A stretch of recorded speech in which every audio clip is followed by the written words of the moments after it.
What's up, everybody? Noble Comics here for the next round in the Tournament of Power. We have Akuma versus Starkiller. But first, the result of the last match, which was Might Guy versus Iron Fist. We will see Might Guy ending Iron Fist's run and moving forward to the next match. But with that out of the way, let's get into today's fight.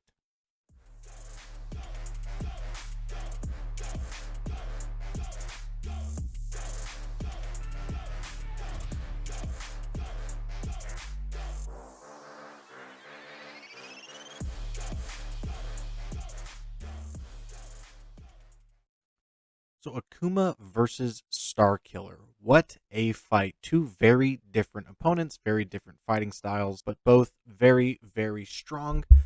We'll start first by looking at Akuma. So this is Akuma, of course, from Street Fighter. One of the most powerful Street Fighter characters that there are out there. One of the most skilled fighters canonically also. He has very few equals, which we'll talk about here in a little bit. And he is, of course, extremely powerful. Some of the best things that he has going for him is, of course, his martial arts ability. Just his pure skill is off the charts. Able to hold his own against martial arts masters like Goken, Gen, and Oro. And again, Oro is like canonically one of the most powerful, best martial artists in the Street Fighter universe. He's just the only master of a very specific type of martial art, and he fights one-handed because he's so powerful. But Akuma was able to fight him to a standstill, so we know that his skill is up there with the best of the best.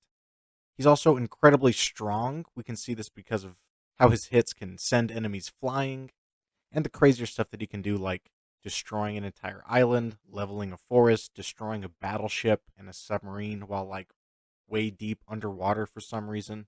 And he, of course, has many of the same abilities from our favorite Street Fighter character, Ryu, right? He's got his own version of a Hadouken, his own version of the Shoryuken and Tetsuputen, right? All of which are incredibly fast and incredibly strong.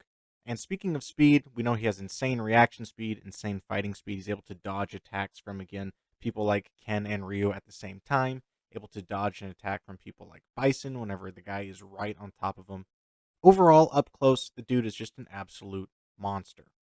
And aside from powerful punches, powerful kicks, key blasts, in-air combos that he can do, he also has probably his most powerful attack, which is the Raging Demon, which, he pretty much destroys your soul.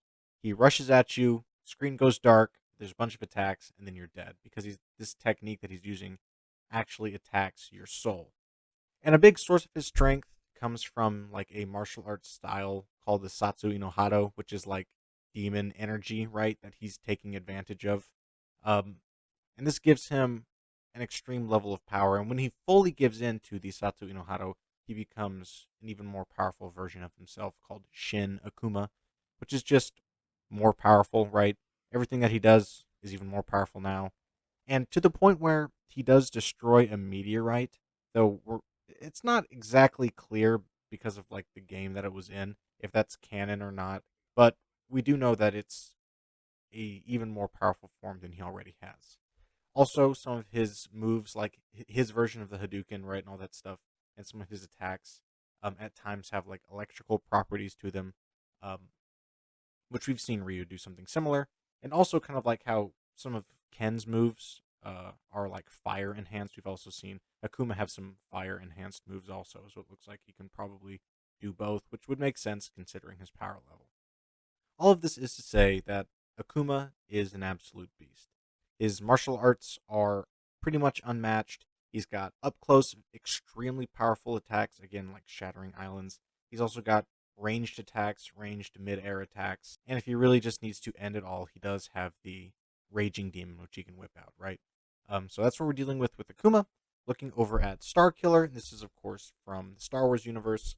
Starkiller is not canon, but we're going to use him anyway. Most popular, right, from the Force Unleashed video games, though I know they made some comics and I think some other stuff about him too, but we're mainly going to be looking at the video games, maybe some of the comics also. But Starkiller, what you need to know about this guy is that he is similar to Akuma, just an absolute monster. Starkiller has been able to fight and defeat many trained Jedi and Sith like Ram Koda, Shak Ti, even Darth Vader. He's been able to go toe-to-toe with him and Emperor Palpatine. This version, we're not going with the clone, so we're assuming that he's just got one lightsaber, but of course it is a lightsaber, cuts through pretty much anything. He's obviously extremely strong. Also, right, he's able to like throw TIE fighters out of the air, pull them down using the Force. And of course, again, Force enhanced, right? He was able to pull that Star Destroyer out of the sky. Technically, I know it was already falling, but it's still incredibly awesome and one of the most badass feats that we've seen from anything Star Wars related. And he was able to pull that off. We've seen him use Force Lightning to decimate, many opponents at once. Force Push, able to take out many people at once. His most powerful Force pushes, like his Force Repulse, is seen even turning his enemies to ash because of how powerful that it is. And of course, with the Force, he does have telekinesis. He's got his lightsaber throws. He can throw people around, slam them against the ground, whatever, whatever. He's incredibly strong, like we mentioned, incredibly durable, being able to take hits from, again, extremely powerful Jedi and Sith, being able to help take shots from different stormtroopers, being able to get hit and stop from getting hit from giant machines like the AT-ATs, being able to stop them in their tracks.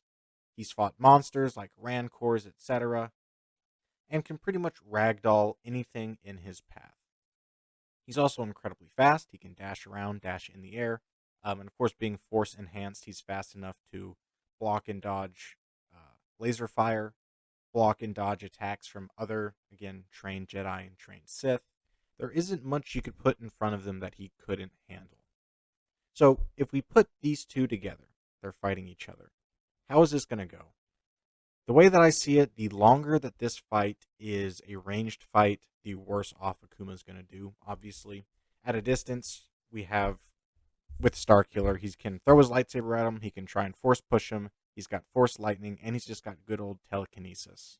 And there's some of that, right, that I'm sure Akuma could dodge, but I don't think he could do all of it necessarily. And his ranged attacks, like his Hadoukens, essentially, right, I don't know how much damage that would do to Starkiller. If it hit him, it would definitely do some damage. But also, as we saw in the Force Awakening, that sort of energy plasma abilities could potentially be frozen in air, right? I don't know if we're counting that or not, but we saw Kylo Ren do it. If he can do it, I'm sure Starkiller can do it. So that is something that we can keep in mind.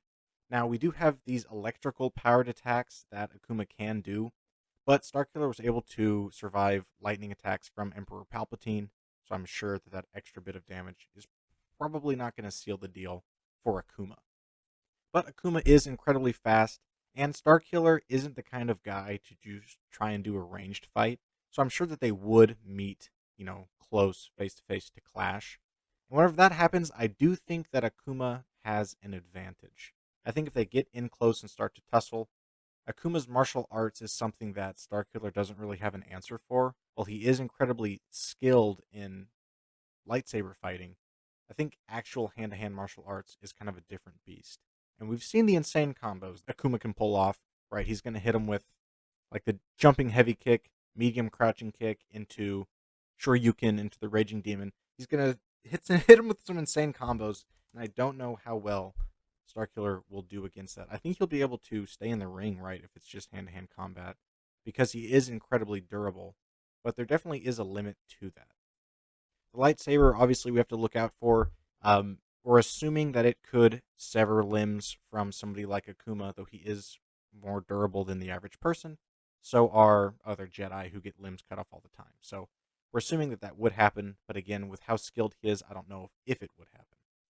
At that point, Starkiller would have to resort to either Force telekinesis or just trying to distance himself and use more Force attacks, maybe try and do some mind attacks on him, though I don't know if any of that would work necessarily. I don't quite know what Akuma's answer to Force telekinesis would be. I don't know if he could like break out of it or whatever, but so that might be a factor. But at the end of the day, if it does get in close, Akuma starts putting damage on Starkiller. Probably can't put him down just in a few hits, but definitely has the advantage up close. And then hits him with a Raging Demon attack and destroys the dude's soul. I don't really know what the answer is there from Starkiller. However, if it is more a fight at a distance, I think Starkiller definitely has the advantage, and he would be able to win. Another thing we've seen with Starkiller is he is pretty cocky, he's pretty angry, he overextends, and he lets his emotions get the better of him. And that is something that Akuma doesn't do. He's extremely controlled, and I think he could probably use that to his advantage. I think he is the more experienced and skilled fighter. Speed-wise, I think they're probably around equal, honestly. Same thing with like strength and durability. They're probably the same. They're like just super enhanced humans essentially. And I think it may come down to again, skill level, which I think Akuma has the advantage. Power level, Starkiller probably has definitely a greater versatility. Raw power output, Akuma might win. But I think the main thing is this going to be up close or at a distance? Up close, I think Akuma takes it. At a distance, I think Starkiller takes it. And I do think that the fight would gradually move inward, giving Akuma the advantage. But as always, you all get to vote and decide who moves on in the bracket.